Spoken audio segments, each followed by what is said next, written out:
Order with the Pledge of Allegiance. Allegiance to the flag of the United States of America and to the republic for which it stands, one nation, under God, indivisible, with liberty and justice for all. Okay. So a roll call. Ellie Holm, Yes. Randy Hackett, present. Noel Gerard, present. Mark Petron, Present. Mary Lang, He's not present.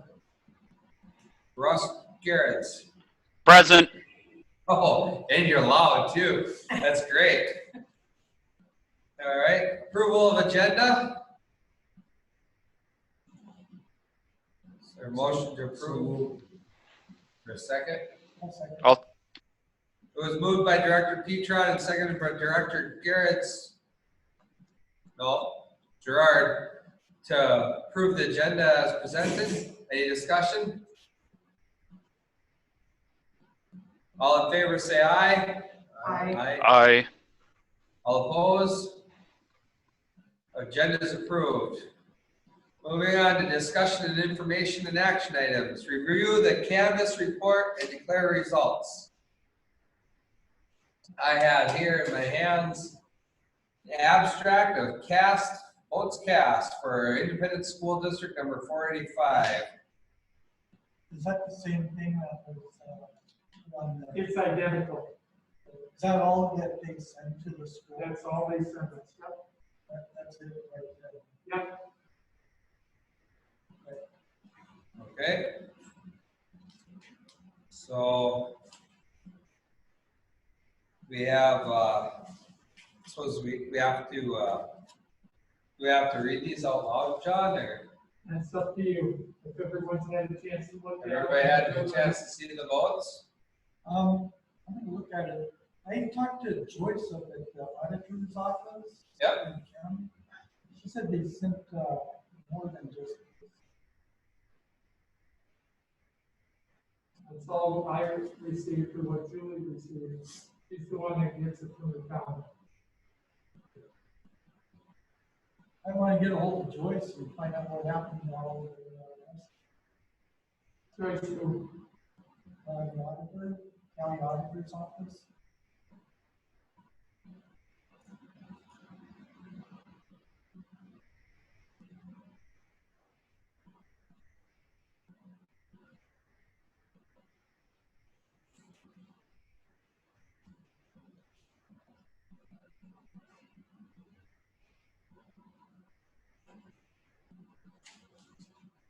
Do you have anything else? No? No, I just, Okay. Says here we need to have a motion and a second that we canvass.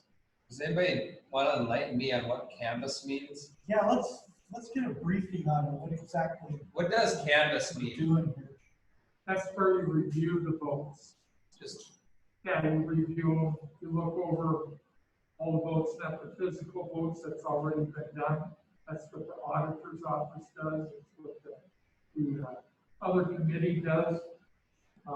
What is charge of the election? What committee is that? And I don't know what they call Minnesota, the commission for, voting. So whatever that's set up through the auditor's office. And that those are the people that on both parties or whatever parties are on the ballot are there to count the votes on both sides. So they act independently. That's a different group. I just wondering, what's the difference between canvassing and certifying? Certifying isn't done by us. It's not done by us. We Correct. canvass. We can't. That's my understanding. Yeah, I'm trying to do a good job at this, but, like you know, if you don't know what you're supposed to be Well- seeing. I don't know how we'd certify it. I mean, it got, I would think the people who certify it have to have access to the votes. Yep. Yeah, that's why I asked that question earlier, is that all we got? The lady at the auditor's office said they send all the, What did she say they sent, please? they said they send the images of the write-in. Those are attached to the meeting.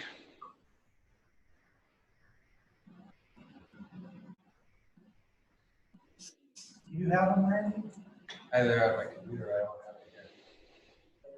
Yeah, I'm looking at the, are you looking at the board book, or what are you looking at, Ross? 'Cause Yep, I'm looking at board book. the email Oh. that we got was the board briefing, election results on it. Is that Yep. what you're- Nope, I'm looking in board book. Board book has got 1, 2, 3, 4, 5, 6 attachments. And part of the attachment shows, like you said, the write-in. Not everybody, but it shows the names. So like Ellie or whoever was written in. There's some that aren't. Yeah, they actually show them all, I believe. So is that that's not the Zoom meeting, that's boiler, right? No, it's in the board book, correct. In the board book. In the board book, in the meeting, there's a general, abstracts general, then there's a line 1 and a line 2, line 3, then a recap, and then a results. And I think the results are for Brockway Town. Yep, Brockway Township. We must have a couple voters there. And then the recap, yeah, actually shows out who all got a vote, how many there were. Right? Okay, good. So before we move this, I'm gonna read what we have to sign, just so you guys know. We, the school board members of ISD 485, certify that we have canvassed the returns of the state general election held on Tuesday, November 3rd, 2020, and have herein specified the names of any candidates receiving votes and the number of votes received by each candidate, and have herein specified the number of votes for and against any ballot questions voted on this election. As appears by the returns of the election precincts voting in this election, duly returned to, filed, opened, and canvassed, and now remain filed in the office of the clerk of Independent School District number 485. That's what we're gonna, everybody has to sign. Russ, you're gonna have to come in and sign when we do this. Mr. Chair, Yes, I did go on the Secretary of State website, yep, and everything I thought that stuff fairly received. So I'm good with that. is that a motion? I'll make that motion. I sent you one here. I'll second. Right, yeah. I didn't have- Okay, I got it.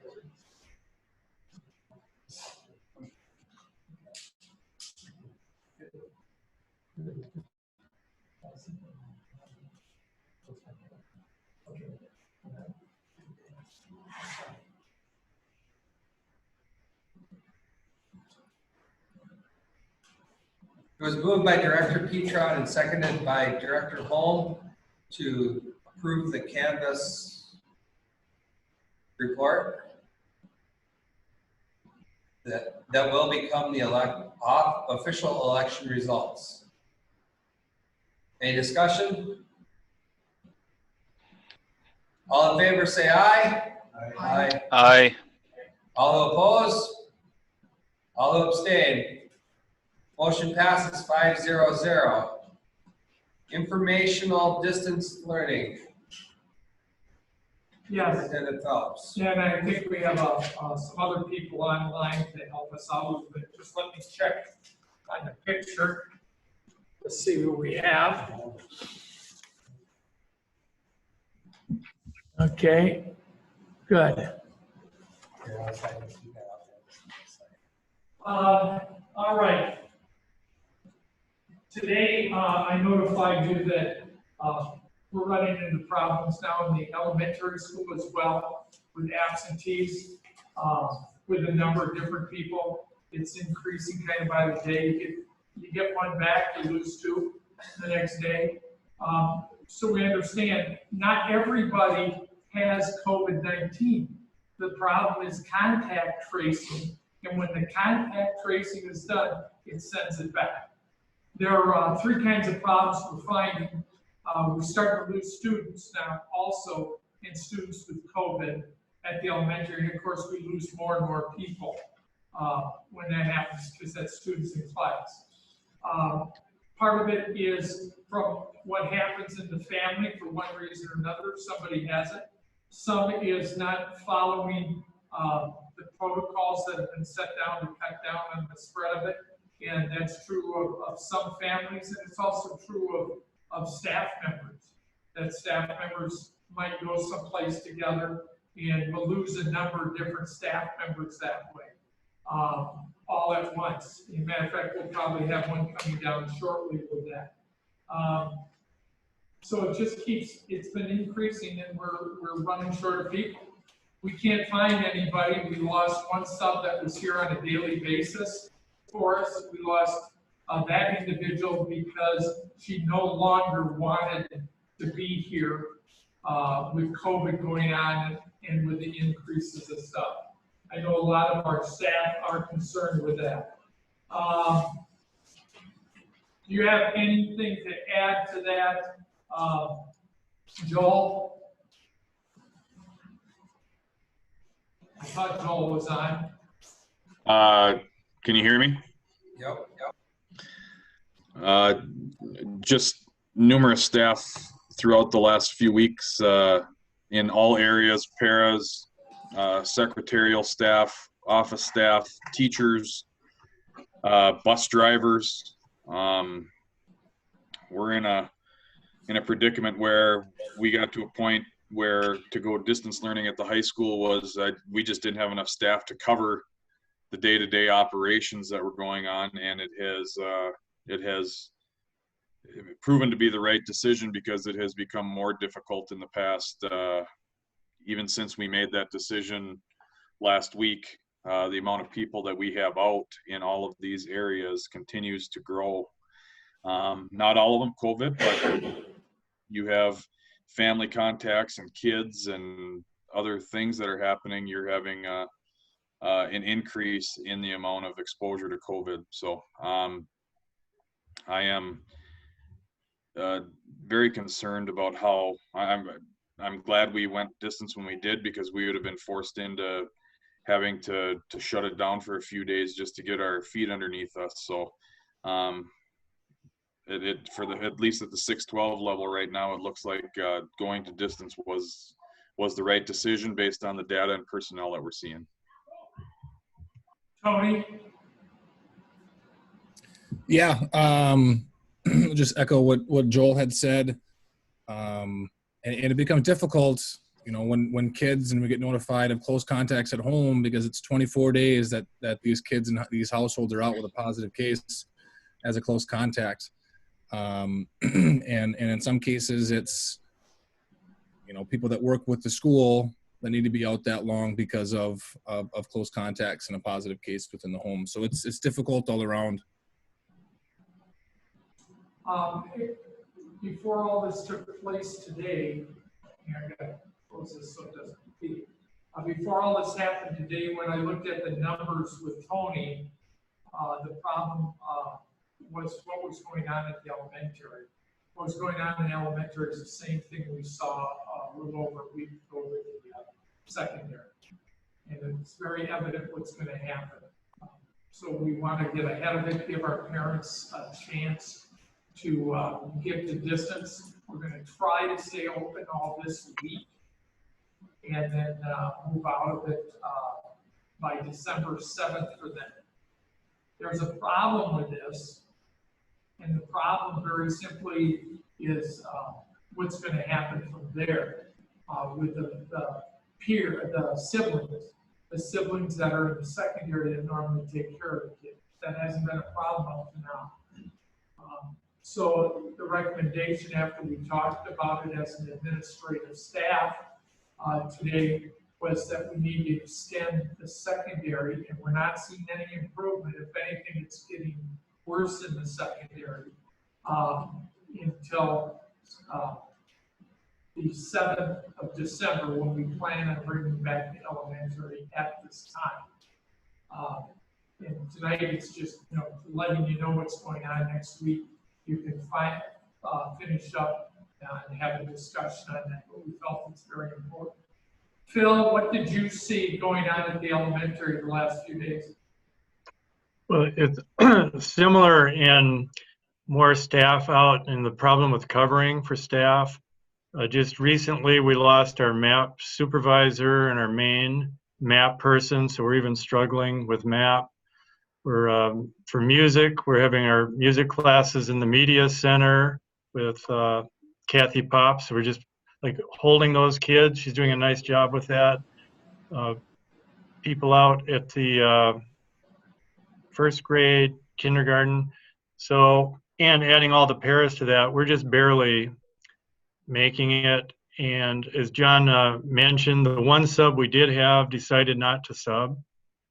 So it's really strained us to the point of, okay, with Thanksgiving coming, the numbers going up, it's probably time to step back, see if we can get people healthy again and making a decision on when to start again.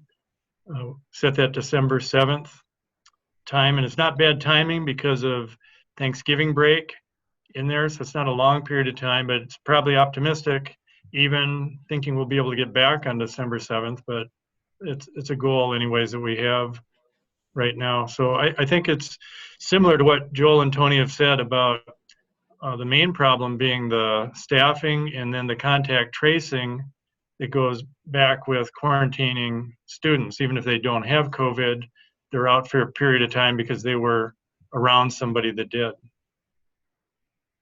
Tony, what have you gotten from the state or from our regional area? So as I connect with our regional person out of Sourcewell, she shared some information with me about cautioning about pushing it coming back too soon and not doing a yo-yo, doing it for a week and a half and then jumping back into whatever learning model we can, just have it spike again, and having that yo-yo effect. The gal I speak to made a strong push for at least a 2-week quarantine, at least one cycle of quarantine to make sure that we can get everything through. However, she did make the mention to me that MDE, MDH is making a stronger push to have distance learning through the second week of January. And the rationale that was given to me on that is we have Thanksgiving coming up where people are going to get together. And then about, 7 to 14 days, we're going to see people come down with it again. And then we've got to make a shift. And then we've got Christmas coming up. And then we've got New Year's. So their rationale is that once we get past that 2-week marker after New Year's, is when we'd have that quarantine cycle through and then bringing back. And that's where they're coming from and what they've shared with me. Does anyone have any questions for anybody? Anybody else listen to the health call from the governor today? I did not have a chance to. I've been in meetings all day. He alluded that by the end of the week, he was going to probably shut the high school sports off. So they had all the numbers of causes of schools shutdowns or kids that are missing from directly contact traced to sports. So they don't come out with that because they're not moving that way. So I would expect that by the end of the week.